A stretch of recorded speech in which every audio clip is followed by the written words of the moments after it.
Tonton video ini sampai selesai agar Anda tidak gagal paham.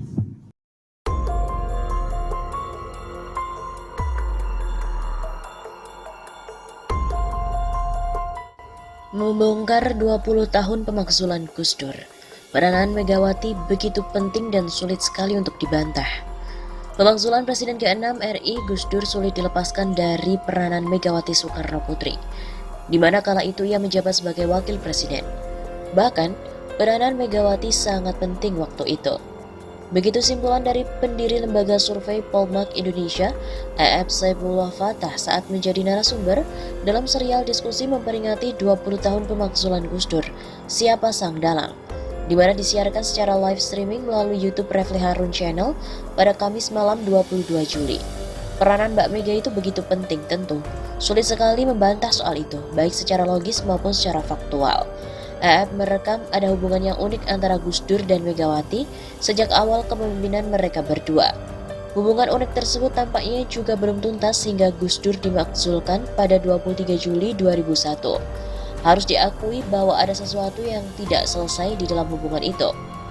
Jadi semacam benci tapi rindu, itu terpelihara terus, dan menurut saya itu menjadi faktor yang sangat penting yang harus kita hitung. EF menilai hubungan Gus Dur dan Megawati dipacu oleh kekesalan PDI Perjuangan sebagai partai pemenang pemilu tahun 1999, tapi di satu sisi Megawati tidak menjadi presiden RI. Perasaan bahwa seharusnya mereka yang jadi pemenang politik dan Mbak Mega jadi presiden itu masih terpelihara. Turut hadir saat itu sebagai narasumber dalam diskusi tersebut antara lain Menko Perekonomian era Presiden Gus Dur Rizal Ramli, mantan juru bicara Presiden Gus Dur Adi Masardi, dan wartawan senior Teguh Santosa. Kemudian Ketua Pansus Bulogget DPR Bahtiar Kamsyah, politik senior PBB MS Kaban, politikus senior Fuad Bawazir, dan sebagai moderator pakar hukum tata negara Refli Harun. Adi Masardi selaku juru bicara era Presiden Gus Dur juga meluruskan sejarah. Gus Dur bukan dilangsarkan karena dekrit tapi murni konflik presiden dan wakilnya. Presiden Abdurrahman Wahid atau Gus Dur dilangsarkan bukan karena terbitkan dekrit melainkan situasi politik yang memang sedang tidak baik. Hal tersebut disampaikan oleh juru bicara Gus Dur saat itu Edi Masardi dalam dialog bertajuk 20 tahun pemakzulan Gus Dur Siapa Sang Dalang, di mana disiarkan langsung di akun YouTube Refli Harun pada Kamis 22 Juli. Karena dekrit itu merupakan respon, tapi ini 100% pertarungan politik antara presiden dan wakil presiden memanfaatkan situasi kritis di parlemen, kata Adi, dikutip dari kantor berita politik RMOL. Adi juga menyampaikan bahwa di balik lengsarnya Gus Dur pada 23 Juli 2001 yang lalu, ada hikmah yang bisa dijadikan pelajaran penting bagi perjalanan bangsa Indonesia, yakni setiap masalah harus diselesaikan dalam waktu yang cepat. Persoalan krusial pemerintah ini kalau diselesaikan dengan cepat, akan cepat juga selesai. Kemudian akan ada agenda baru, tanggung jawab baru oleh pemerintah baru. Waktu itu kan setelah Gus Dur selesai, pemerintah diserahkan pada Megawati.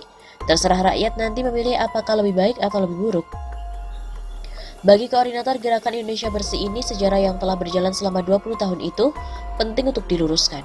Pasalnya ada beban psikologis antara NU dan Muhammadiyah, di mana Ketua MPR RI saat itu Amin Rais yang memimpin sidang istimewa pemakzulan Gus Dur merupakan tokoh sentral dari Muhammadiyah. Beban psikologis kalangan Nahdliyin kepada Muhammadiyah itu harus selesai karena bukan Pak Amin yang berseteru dengan Gus Dur. Ini situasi politik memang mengharuskan seperti itu. Selain itu, Teguh Santoso juga mengatakan bahwa prestasi ekonomi era Gus Dur tertutup hiruk-pikuk politik. Pemerintahan Indonesia era Presiden Gus Dur dianggap membuat istana menjadi bisa untuk disentuh. Demikian kesimpulan wartawan senior Teguh Santoso yang menjadi saksi meliput proses pemakzulan Gus Dur pada 23 Juli 2001 lalu atau tepatnya 20 tahun yang lalu. Teguh menyampaikan hal itu saat menjadi salah satu narasumber di acara yang dipandu pakar hukum tata negara Refli Harun bertajuk 20 tahun pemakzulan Gus Dur Siapa Sang Dalang, di mana disiarkan langsung di akun YouTube Refli Harun Kamis malam 22 Juli. Teguh Santoso yang saat ini menjadi CEO kantor berita politik RMOL didaulat untuk menceritakan pengalamannya melakukan reportase pada saat pemakzulan Gus Dur tersebut. Teguh juga merefleksikan apa yang telah terjadi selama era Gus Dur dan refleksi Teguh di era Gus Dur secara politik terjadi sebuah proses yang mesti dipelajari sampai hari ini. Ada sebuah kekuasaan yang tadinya sangat adiluhung. Kemudian oleh Gus Dur diubah karakternya menjadi istilah kita itu didesakralisasi. Begitu ujar Teguh saat dikutip dari kantor berita politik RMOL, Kamis malam 22 Juli. Desakralisasi yang dimaksud Teguh itu bermakna bahwa Gus Dur menjadi kekuasaan istana bisa disentuh. Bahwa Gus Dur itu menjadikan kekuasaan istana itu yang tadinya untouchable menjadi touchable, menjadi bisa dibicarakan bahkan oleh orang yang paling periferi sekalipun. Jadi ada perasaan, ada upaya untuk membangun perasaan memiliki istana. Nah itu yang saya pikir perlu diapresiasi dari Gus Dur.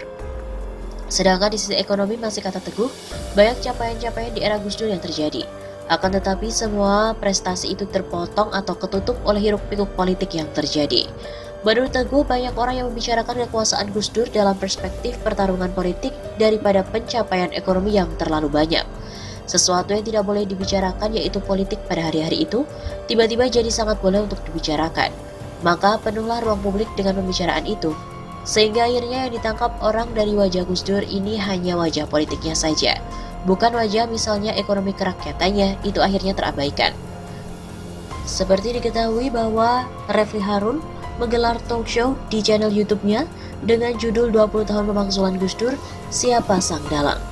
Pemakzulan Presiden Abdurrahman Wahid terjadi pada 23 Juli 2001 atau persisnya 20 tahun lalu. Sebuah rekonstruksi peristiwa pemakzulan Gus Dur akan dilakukan oleh juru bicara Presiden Gus Dur Adi Masardi bersama pakar hukum tata negara Refli Harun. Rekonstruksi itu nantinya melibatkan para pelaku sejarah untuk menentukan siapa dalang tragedi politik era reformasi itu. Adi Masardi mengurai bahwa gerakan reformasi 98 akan dicatat sejarah sebagai gerakan perubahan yang membawa bangsa ini dalam labirin persoalan yang rumit dan setiap jalan keluar yang ditemukan melahirkan labirin baru yang jauh lebih kompleks. Pegiat anti korupsi dan gerakan pro-demokrasi itu memberikan contoh gagasan presiden dipilih langsung dengan presidential threshold yang terus dinaikkan hingga kini 20%. Semula dimasukkan untuk melahirkan sistem presidensial yang solid dan juga kuat. Tapi akibatnya muncul justru presiden yang tidak memiliki kekuatan apa-apa karena kekuasaannya dikendalikan sepenuhnya oleh oligarki politik yang mengkaroseri, merancang bangun partai-partai politik untuk jadi kendaraan politik standar presidential threshold 20% sesuai syarat masuk dari sirkuit Pilpres. Lebih celaka lagi, sambungnya, konsorsium pedagang politik perancang kendaraan PT 20% itu bisa mempercayakan kemudian kepada orang yang asal populer, padahal tidak memiliki SIM atau standar integritas dan manajemen yang memadai. Akibatnya, ketika dia atau presiden benar-benar menjalankan kekuasaan pemerintahan, banyak rambu-rambu yang dilanggar, menabrak pos-pos kesejahteraan rakyat dan portal membatas area rakyat miskin. Tentu saja menimbulkan banyak korban, persis seperti terjadi saat ini. Urainya kepada redaksi Kamis 22 Juli.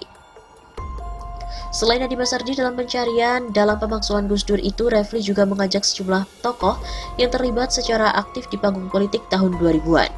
Mereka adalah Rizal Ramli, ekonom yang dipercaya oleh Gus Dur mengendalikan jalan ekonomi pemerintahan, Latu Bahtiar Hamsyah, Ketua Pansus Blok G DPR yang dianggap pencetus pelengseran Gus Dur.